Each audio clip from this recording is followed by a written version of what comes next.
role has coaching played in your success over the past few years? One is that I need it. I need that constant need. Garrett sitting over here smiling. Like, I need that person to, like, fuck, Chris, pump the brakes here. Let's sit down and, we'll figure out where we're going to go.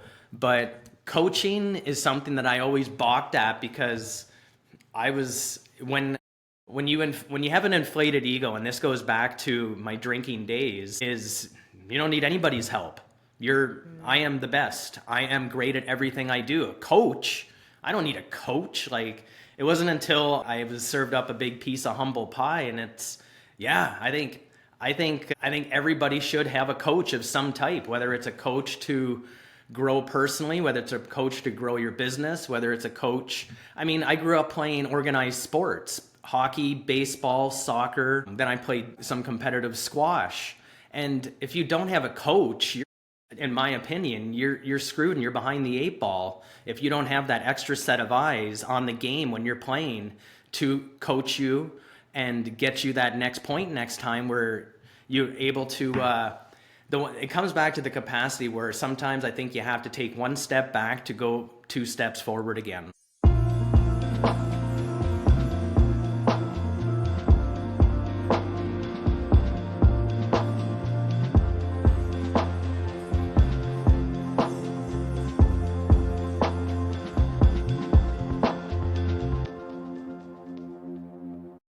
Well, hello and welcome back to the Amanda Kaufman Show. I am so delighted to have my friend Chris Weitzel here for the Coaches That Don't Suck series.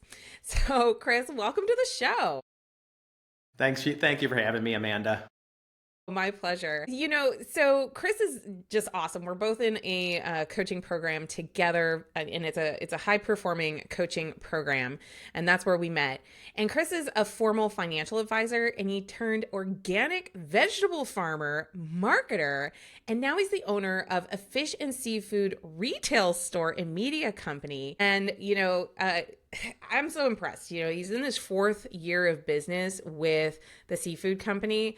And what led us into conversation together is we were talking about coaching, and Chris was just about to launch his coaching program, but then something happened. And I thought, like, that would be such a great episode for you, dear listener, to hear how to make really high quality business decisions so that you can be the highest quality coach ever. So Chris, I'm so excited that you're here. Me too. Yeah, it's so good. So Chris, catch me up a little bit on you've been launching this coaching business. You had this coaching idea. Tell us a little bit about what the idea was and kind of give us the backdrop of what was leading to wanting to launch. I would say the main reason would be I've always wanted to be able to help people. So just going back about why the store that I'm in opened 4 years ago is 4 years ago, I got sober and I opened up a store after coming out of rehab that I put myself in to get better. And I work what's called, AA. I work the program. And so I started helping people get sober. And my business started to just escalate at the same time. So did my physical health, my mental health. And that is why I thought, if I can help people get sober, and I seen what Sobriety did for my business, I knew that I could now. And then you go into the elite coaching program that we're in, and you couple that with my ability to help people. It just kind of went hand in hand that's what I want to do. I love it. I can see, so the program that he's referencing, I hate gatekeeping on information. I'm always telling people, here's who I work with, here's what I use for tech, here's what I'm big open book. And I know you are too, Chris. So we're both in Dan Martell's coaching program, and it's for established entrepreneurs who are scaling. And so, Chris, that's actually so impressive, to have started a business just 4 years ago on the heels of such a big life transformation. That's a lot of responsibility to take on after, that decision, that transformation that you went through. So I'm really curious, what would you say is really, really important for somebody who is wanting that transformative experience. Like they're done with a season of their life. You know, I actually was chatting with another coach a few months ago, and he also went through a program, you know, to achieve sobriety. He said something that really shook me, and he said everyone is addicted to something. And, Yeah. you know, it might be like, you know, traditional substance, but like maybe there's something else that you're doing that is to cope or to avoid, but like everybody has that story in some way. So, what would your advice be to someone who is wanting to like leave that behavior behind? They want to conquer that, and they want to pursue at the same time, because I think that's what's really remarkable here too, is like you're not just like getting to this coping place, you went into a pursuit, you know. So can you talk to us a little bit about that? Like what would you recommend to somebody who's kind of feeling that need to change? Well, you have your wife leave you. That's the what needs to change part. And Mm-hmm. Like it gets it was, bad. yeah, it was bad, but it's a good news story. She left, but we had a 3-year-old daughter, and she never knew a single thing happened because we still seen each other every night. We went to the park, but she knew the one thing to make me clean my shit up was to leave. That was the last straw. And so, Mm, but the whole thing is that you're right about addicted to, everybody's addicted to something. A lot of people, when it comes to addiction, people pleasing is a huge part of it. I mean, we can go down the list of addictions. We can start with the physical substances, alcohol being my DOC, my drug of choice. But I mean, there's food, mm-hmm. we can get in, there's porn. There's so many different levels of addiction. The Sure. one rehab center I went to dealt with all of them. So I got to get to know a lot of different people with a lot of different addictions. But I like how you put, I do look at it as a season of my life. I was ready even for years before that. The seed was planted years ago for me to quit because I always knew there was something more. I knew I was capable of so much more. And when you have a seed planted by certain people and then you start going like, man, you just know you want to get that monkey off your back. And I knew what I had to do finally, and I did it. But it's that striving and that need, not a need so much, but you just know that I could be doing so much more. People have come to you and say, Chris, like, come on. I mean, like, pull your head out of the sand and just do what you need to do, what you know you need to do. And I'm going to tell you, and this is, people don't really believe this part sometimes, but I was watching, my wife had left me, and so what do you do when your wife, that nagging wife, leaves you in the middle of the summer? You sit and you drink. You drink, you drink, you drink. And one day I'm sitting and I'm watching Gary Vaynerchuk give a keynote in Australia. And he likes this one saying is that you could hear the same message time after time after time. And it's not until you might hear that 16th time where it actually resonates in your head, where get over your shit. Whatever you're going through in life, get over your shit and on to the next. And that hit me. And that's when I picked up the phone, called my doctor, and got into a rehab center. So I've now met Gary Vaynerchuk a couple times. And because I took that upon myself to meet him, and I thanked him. Like, I got to actually stand there, shake his hand, hug him, and say, thanks, Gary. So that was a huge deal. That's that's the Cole's Note version of what I did and I'm why. getting I'm getting like literal chills about this, you know, because if there's one thing that I hear a lot from the coach community is I just want to coach, and that is a translation of I don't want to have to market, and I don't want to have to produce content, and I don't want to have to, you know, do all of these things, but I'm like getting chills up and down my body because, you know, here's Gary V doing a speech in Australia. What are the odds?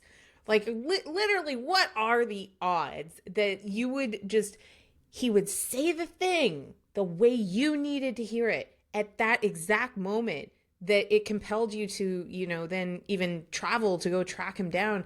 And I'm like, that's the power of content, right? Never mind like the coaching piece of it, of getting to work with somebody in a deeper way. But like my view is that your content is an extension of the coaching, and you know, you never know who you're actually touching and in what way. it's kind of like that Wayne Gretzky quote, you lose 100% of the shots that you don't take. It's kind of like that when you're not present in social media. It's like, well, you're losing out on 100% of the possibilities of having authentic impact on someone. I love it. So Chris, I mean, you are clearly incredibly motivated. We were chatting on Instagram before we scheduled this podcast, and it was just really clear to me that this was on your heart, that you really, really wanted to do this. But we almost canceled the podcast, right? And it was because you sent me an email and you said, "Hey, well, you know what? I'm going to let you tell the story. What happened and why are you still here?" Well, I thought I would roll it all out. I've got content built, and so I'm in a business where I sell fish and seafood, and it's a full-time gig. I mean, we have 7 employees. Revenue is it's scaling. We're growing about 100% year over year for 3 years in a row now. Congratulations. Yeah, thanks. So it's going well, but we actually generate about 20% of our revenue in about a 6-week period starting mid-November until New Year's Eve is really the climax. And so I know what I'm in for. I mean, this is 4 years that we've had a store. I've been selling fish and seafood for a total of 9 years, but not as a professional. Right. 4 year is from having a brick and mortar store. So I know what I want to do, but I also know myself enough that everybody knows you can bite off more than you can chew. And when you're ambitious and you have a plan, sometimes you want to go just now, 100 miles an hour fast and run, see who can keep up with you. And I'm the epitome of that person, Amanda. And I know that about myself. I have this lady here who reminds me of that all the time. So I just finally said, I'm going to do it, and I'm just going to do it in January. So good. Yeah. And I mean, you were so thoughtful because you sent me a note and you were like, "Hey, I know I'm going to be doing this a little later. It's okay if you want to give up the spot for the podcast." And I was like, "Well, are you still going to do it?" And you were like, "Well, yeah." And you kind of explained what was going on, that the capacity wasn't going to be there. And I was like, we should talk about that, because I started my business. I don't think I've told you this, but I started my business while I was pregnant with my youngest son. And so I had like this little window of the maternity leave, and I was like, we're going to go for it. And it was, again, like kind of that juggernaut run towards the thing. But that was me. And I know for a fact that there's a lot of women that would never do that. Right. And this is not, so I've really thought about sharing this story a little more often. The fact I was able to start a coaching business while pregnant should tell you that it's easy to start a coaching business, not that I'm Superwoman, right? But that being said, I also had the benefit of some capacity, right? And I was very strategic in using that capacity, that I decided that was going to be my moment, and that's when I did it. The capacity of like going really fast through a maternity leave as compared to a job where I had to travel 46 weeks a year, it was like that was the window of capacity that I was like, for my context, for what I want to do, this intuitively feels like the moment.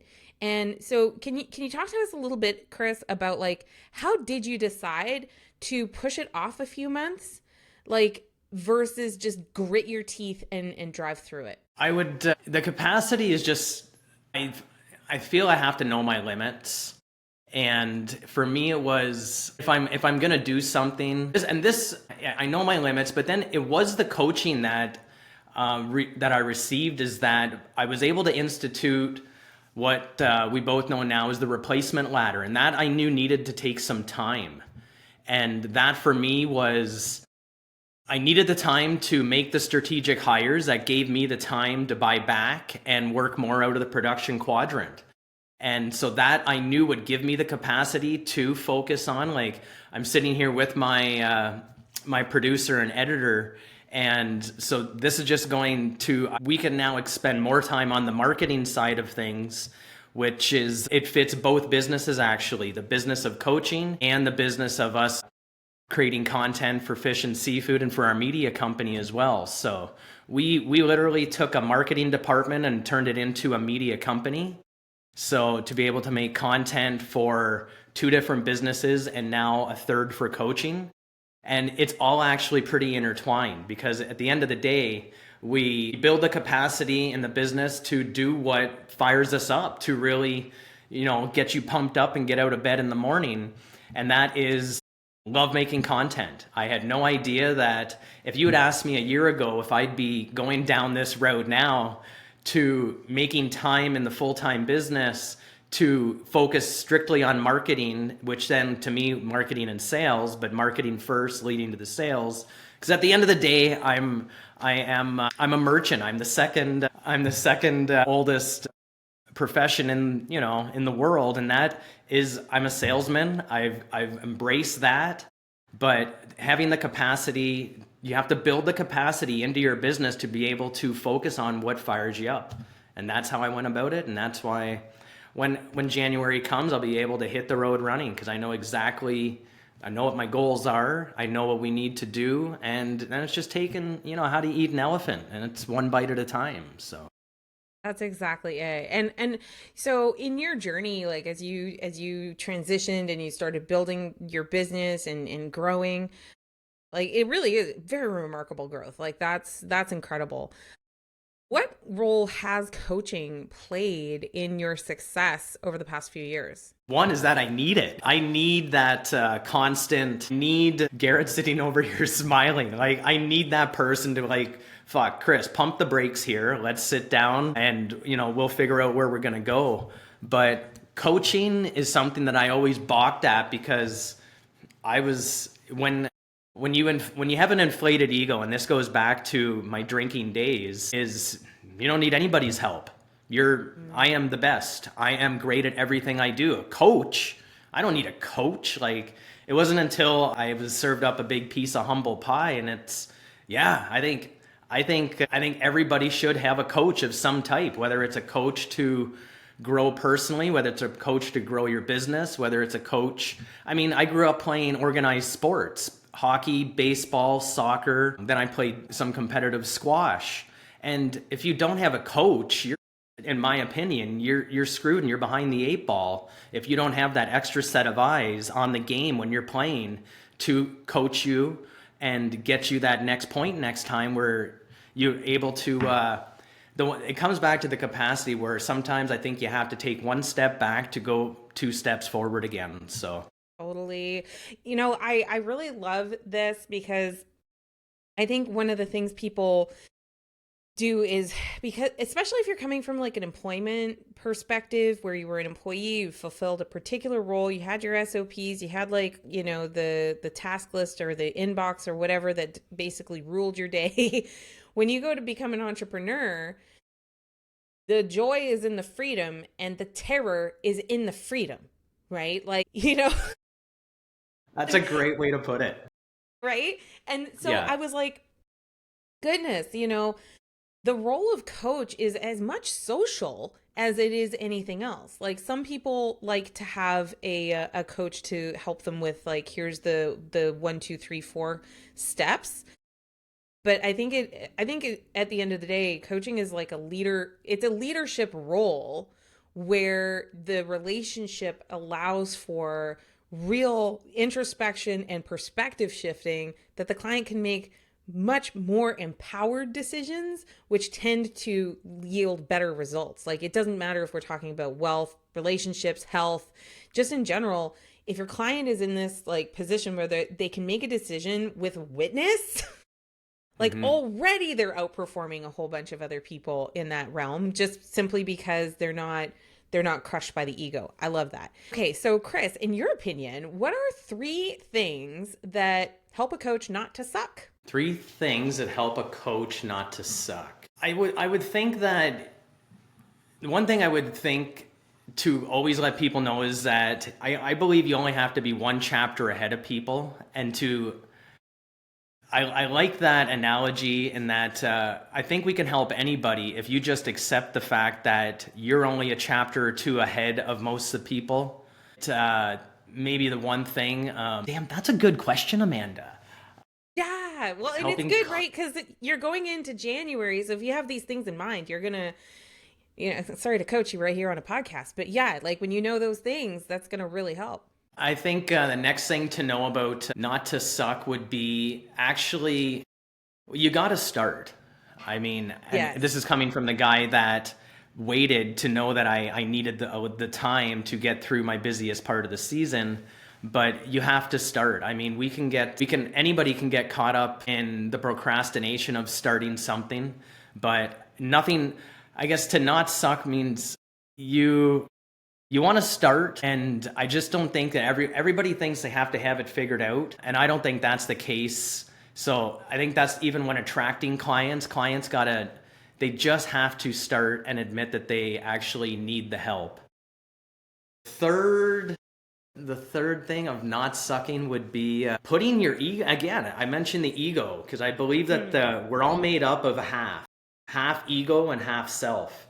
And if you can keep everything in line, that's the ultimate goal. But you have to give up your ego and accept the fact that, like, I actually love learning. Anytime that I have a customer come in here, and we cater to a lot of business owners, I keep business owners in front of me for as long as I can keep them there. Like, I will talk and ask questions and listen, because I can extract so much information that like, just to give you a quick how did I get to this point, was that for about 12 years before I got into, well, kind of both into fish and seafood, I grew vegetables. I was organic vegetable farmer, and I stood on the side of a busy highway for a dozen years selling fruits and vegetables to a lot of tourists. And there would be lulls in the day where you would have nobody at your stand, but it was just an unwritten rule. If there was a vehicle in your stand, it attracted more vehicles. Don't ask me why, don't ask me how. This must be one of the unwritten 13th law of the universe, but it happens. So when I would have one person stop, I would just listen and talk. This is why at one point, I think the seed was planted years ago, why I wanted to get into podcasting and creating content, was that I had this gift, I guess you could call it. I hate the term gift of gab, but I was able to keep people engaged in a conversation until they actually looked at their watch, and 20 minutes later, and a lineup now it's like, okay, thank you. Now I got to go, but thank you for taking the time. And yeah, so that's such a gorgeous skill, yeah, so that is why I knew at some point that I was going to get into some type of, like, talking. I think there's an art to talking. I agree with you completely. Chris, we could do a 3-hour episode. I'm like so confident of that. But I didn't book you for that long. So, what's the best way for people to follow you and catch up with you and find out what's going on? Yeah, so like follow me on Instagram at chrisweitzel.ca and DM me Ignite. So I'm a salesman.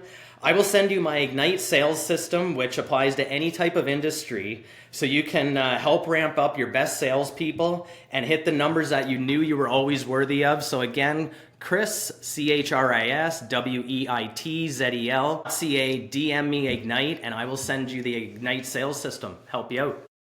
Amazing, amazing. And don't forget to tell Chris that you heard him on the Amanda Kaufman Show, so then he will want to come back and we can do that 3-hour episode. Anytime, Amanda. Love it. Well, hey, listener, thanks for joining us. And don't forget to hit the subscribe button and do us a favor, leave a 5-star review. Chris just did a great job on the podcast. He deserves all your praise. But seriously, that really does help people find the episode and to spread more ideas about how you can be successful in all the different ways. Also, I'm sure you've got a few friends who are kind of thinking about maybe they need to take a break. Maybe they need to do something about their capacity, or maybe they need to improve like their sales, the gift of gab, and they're going through this transition. Go ahead and send this episode to them. You'll be their hero. So send it to three friends, and we will see you on a future episode.